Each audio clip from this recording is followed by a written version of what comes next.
Hi, everybody. You're on day 3, headed to Gatlinburg, Tennessee, in Pigeon Forge.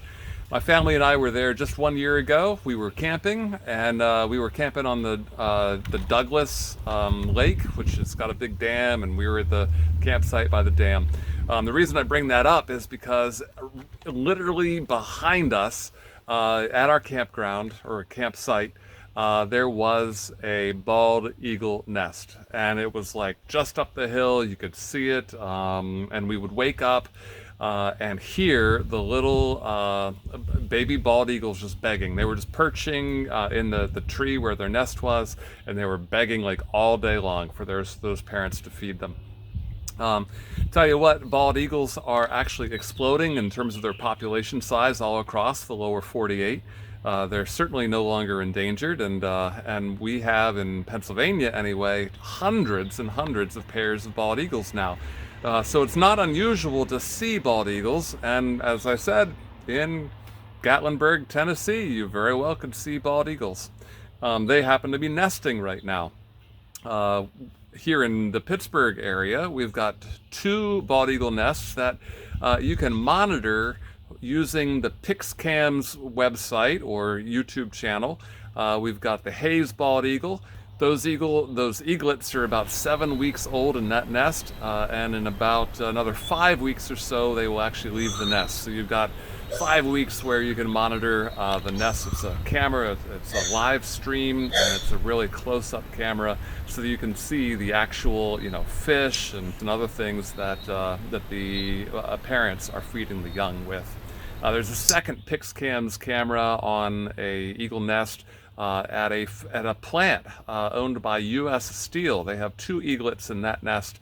They're a little bit younger. They're only about 4 weeks old in that nest. Some things about bald eagles that I bet you didn't know. Number one, sure, they are our national symbol, but our good old one of our founders, Ben Franklin, he did not want it to be the national symbol of the country.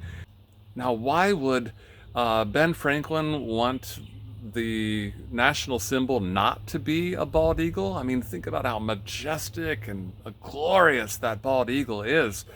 Well, Ben Franklin knew a little bit about the behavior of the bald eagle. The bald eagle does something called a kleptoparasitism. That is, it steals food from other birds and other animals, and so it waits for, say, an osprey or a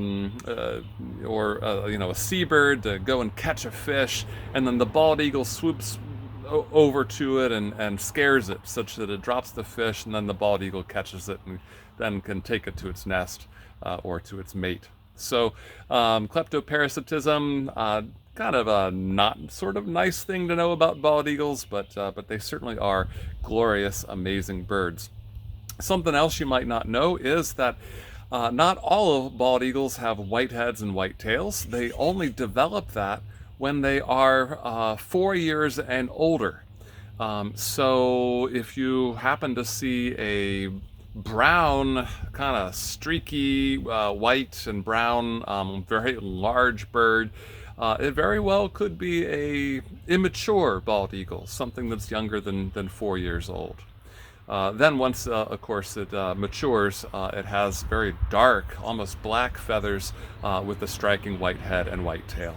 Now, you might think that a big bird of prey would scream and screech and cause all manner of smaller animals to look up and cower. But the bald eagle vocalization is just wee wee wee wee, really way up high pitched and annoying.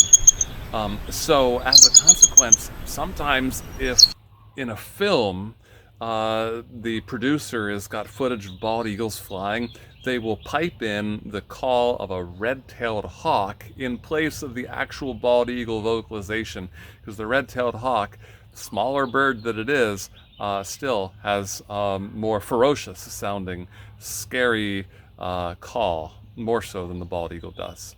All right, that's a little bit about the bald eagle. I look forward to joining you again in another couple days, and you'll be in some other state, and I hope you're enjoying the trip. Birds!